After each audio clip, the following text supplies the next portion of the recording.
ಹೋಗಿ ಭಕ್ತಿಯನ್ನು ಬೆಳೆಸಿದ್ರು. ಇಂಥ ಒಂದು ಹಿಂದಿನ ಇತಿಹಾಸ ಹಂಗದ ಇಲ್ಲಿ. ಆ ರೀತಿ ನಾವು ಮಾಡಿದಾಗ ಮಾತ್ರ ಸದ್ಗುರು ಸಂತೋಷಗೊಳ್ತಾರೆ. ಕೇವಲ ಕೇಳುವುದರಿಂದ ಅವರು 100 ಓದಿ 100 ಕೇಳಿ ಮಾಡುವುದೇನು? ಆಶಾ ಹರಿಯದೆ, ರೋಷ ಬಿಡದೆ, ಯಾವ ಪ್ರಪಂಚದ ಮೇಲೆ ಮೋಹನು ಹೋಗಲಿಲ್ಲ, ವಿರಕ್ತಿ ಅನ್ನುವಂತ ಬರಲಿಲ್ಲ. ಬಹುಶಃ 5 ಸೂತ್ರಗಳನ್ನು ಹೇಳಿದ್ರು. 5 ಸೂತ್ರ. ಅರಿವೇ ಬ್ರಹ್ಮ ಅಂದ್ರು. ಅರಿವು ಬ್ರಹ್ಮ, ಎರಡನೇದು ಮರವು ಮಾಯೆ, ಜ್ಞಾನಕ್ಕೆ ಅಗ್ನಿಯೇ ಮೂಲ, ಭಕ್ತಿಗೆ ವಿರಕ್ತಿಯೇ ಮೂಲ, ಅಂತಃಕರಣಕ್ಕೆ ಮನಸ್ಸೇ ಮೂಲ ಅಂತ ಹೇಳಿ 5 ಸೂತ್ರಗಳನ್ನು ಈ ಸಾಂಪ್ರದಾಯಿಕ. ಅರಿವಂದ್ರೆ ಯಾವಾಗಲೂ ಸದಾ ಸಚ್ಚಿಂತನವಾಗಿದ್ದೇವಂದ್ರ, ಬ್ರಹ್ಮಚಿಂತನಗಳಾಗಿದ್ದೇವಂದ್ರ, ನಾಮ ಸಾಧನಗಳಾಗಿದ್ದೇವಂದ್ರ ಮಾತ್ರ ನಾವು ಅರಿವಿನಿಂದ ಇದ್ದೇವೆ.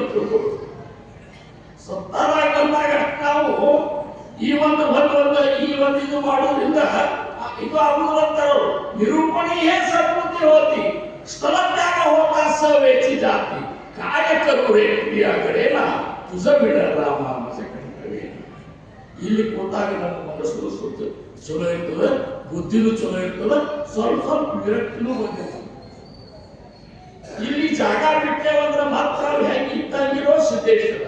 ಮತ್ತೆ ಹೆಂಗ ನಮ್ಮ ಜೀವನ ಅಂತಂದ್ರ ಎಷ್ಟು ಕಾಲ ಕಲ್ಲು ನೀರೊಳಗೆ ಇರ್ತದೇನು ನೆನೆದು ಮೃದುವಾಗ ಬಂದದೆ ಹಂಗೆ ಹೋದ್ರೆ ಎಷ್ಟು ನಮ್ಮ ನೋಡ್ರಿ ಎಷ್ಟು ಬೇಜಾರಿಸಿ ಸದ್ಗುರುನಾಥ ಸತ್ತಾಕ್ತಂದ್ರೆ ನಮಗೆ ಮನೆಯಾಗಿ ಎಲ್ಲೂ ಇಂಥ ಪ್ರೇಮ ಸಿಗುವುದಿಲ್ಲ.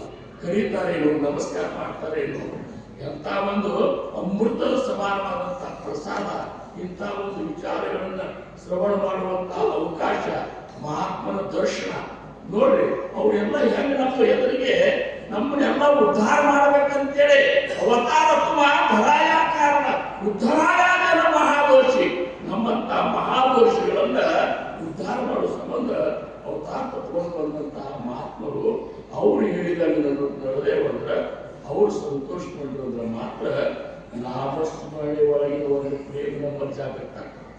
ಅದ್ರ ಜೊತೆ ನಾಮದೊಳಗೆ ಏಕಾಗ್ರತೆ ಪ್ರಾಪ್ತ ಆಗ್ತದೆ.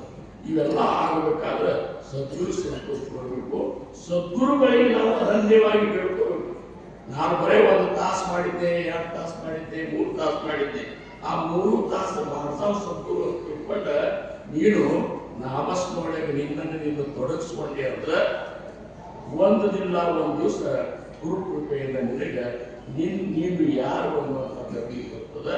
ನೀನು ಯಾರು ಅಂತ ಅರಿವು ಬಂದಾಗ ನಿನ್ನ ಆ ಸ್ವರೂಪ ಅನುರೇಣು ಕಾಷ್ಟಗಳಲ್ಲಿ ತುಂಬೇದನ್ನುವಂಥದ್ದು ಅನುಭವ ಬರ್ತದೆ.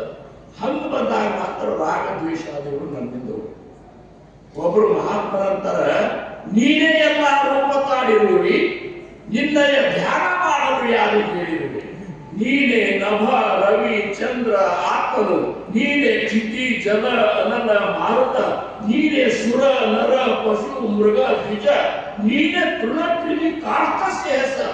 ಸದ್ಗುರುನಾಥ ನೀ ಎಲ್ಲಾ ಕಡೆ ತುಂಬಿಟ್ಟಿ ಮತ್ತೆ ನಿನ್ನ ಧ್ಯಾನ ಮಾಡಂತ ಯಾರು ಹೇಳಿ? ಅದಕ್ಕೆ ನಾಮಸ್ಮರಣೆ ಮಾಡೋರು ನಾವಲ್ಲ, ಸದ್ಗುರುನಾಥ ನಾವು ಅನನ್ಯವಾಗಿ ಬೇಡ್ಕೊಂಡೇವಂದ್ರೆ ಆ ನಾಮಸ್ಮರಣೆ ಸದ್ಗುರುನಾಥನೇ. ಕಬೀರದಾಸರಂದ್ರು ಹಮ್ ಬೈಟೆ ಆರಾಮ್ ಹಮಾರ ಜಪ್ ಕರೆ ರಾಮ.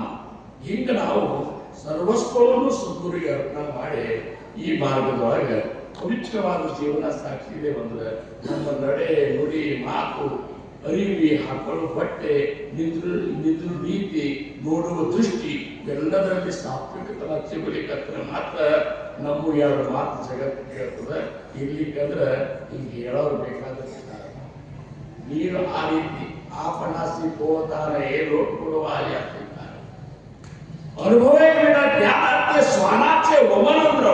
ನೀ ಮೊದಲು ಅನುಭವ ತಗೊಂಡು ಮಾತಾಡು. ಆ ಅನುಭವ ತಗೊಳ್ಳಾದಲ್ಲಿ ಸುಮ್ಮನೆ ಏನೋ ನಾವು ಅಕ್ಷರಗಳ ಗೊತ್ತು ಒಂದು ಮಾತಾಡಿದೆ ಅಂದ್ರೆ ನಾಯಿ ಗಾಳಿ ಕಿತ್ತಂಗ ಬರೇ ಅವಲೋಕನ ಕಲಾಪಿ ಅಂತ ಕರಿತೀವಿ. ಜ್ಞಾನಿಗಳು ನಮ್ಮ ಕಡೆ ಅಂತ ಒಂದು ಮಾತಿಗೆ ಮರಳಾಗುವುದಿಲ್ಲ, ಆ ಕಡೆ ಹೊಳೆ ನೋಡುವುದಿಲ್ಲ. ಅದಕ್ಕೆ ಮೊದಲು ನಾವು ನೀವುಗಳೆಲ್ಲ ಭಾವಸಾಹೇಬ್ ಮಹಾರಾಜರಿಂದ ಹಿಡಿದು ಆಗಿ ಹೋದಂಥ ಎಲ್ಲ ಸದ್ಗುರುಗಳು ನಮಗೇನು ಒಂದು ವಹಿಸಿಕೊಟ್ಟಾರಲ್ಲ, ಇದು ನಮ್ಮ ಧರ್ಮ ಅಂತ ತಿಳ್ಕೊಂಡು 4 ಹೊತ್ತು ಭಜನೆ ಮಾಡೋದು, 3 ಹೊತ್ತು ಹಸ್ಕೊಂಡು ಹೋಗೋದು, ಅಖಂಡ ನಾಮಸ್ಮರಣೆ ಯಾವಾಗಲೂ ಮಾಡಿಕೊಟ್ಟು ನಾಮಸ್ಮರಣೆ ಮಾಡಿ ಪ್ರಯತ್ನ ಮಾಡಿ ನೋಡ್ರಿ. ನೀವು ಮುಂದೆ ನೀವು ಯಾರು ಮಾತಾಡಿದ್ರು ಒಳಗೆ ನಾಮ ನಡೀತದೆ. ಆ ಒಂದು ನಾಮದ ಒಂದು ಸತ ನಾವು ಹಾಕೊಂಡೇವು ಅಂದ್ರೆ, ನಾಮಸ್ಮರಣೆ ಇದ್ದೀವಿ ಅಂದ್ರೆ ನಿಶ್ಚಿತವಾಗಿಯೂ ನಮ್ಮ ಈ ಒಂದು ಜೀವನ ಸಾರ್ಥಕತೆ ಆಗ್ತದೆ. ಮುಖ್ಯ ದೇವ ಅನ್ನುವಂಥದ್ದು ಯಾರು ನಮಗೆ ನಿಮ್ಗೆ ಎಲ್ಲರಿಗೂ ಅನುಭವಕ್ಕೆ ಬರ್ತದೆ. ಮುಂದೆ ತಿರುಗಿ ಮತ್ತೆ ಈ ಜನರು ಮಾಡ್ತಕ್ಕಂಥ ಒಳಗ ಸಿಲುಕುವಂಥ ಈ ಎಲ್ಲ ಕಾರಣವಾದ್ಯಗಳಿಂದ ನಾವು ಹೊರಗೆ ಬರ್ತೇವೆ. ಅಂಥ ಒಂದು ಕೃಪಾ, ಅಂಥ ಒಂದು ಏನಪ್ಪ ಅಂದ್ರೆ ಶಕ್ತಿ ಸದ್ಗುರು ಸಮರ್ಥರು ನಮಗೆ ನಿಮಗೆ ಕೊಡಲಿ ಅಂತ ಹೇಳ್ಕೊತ ನನ್ನ ಈ ಒಂದು ಸೇವೆಗೆ ನಾನು ವಿರಾಮ. ಸದ್ಗುರು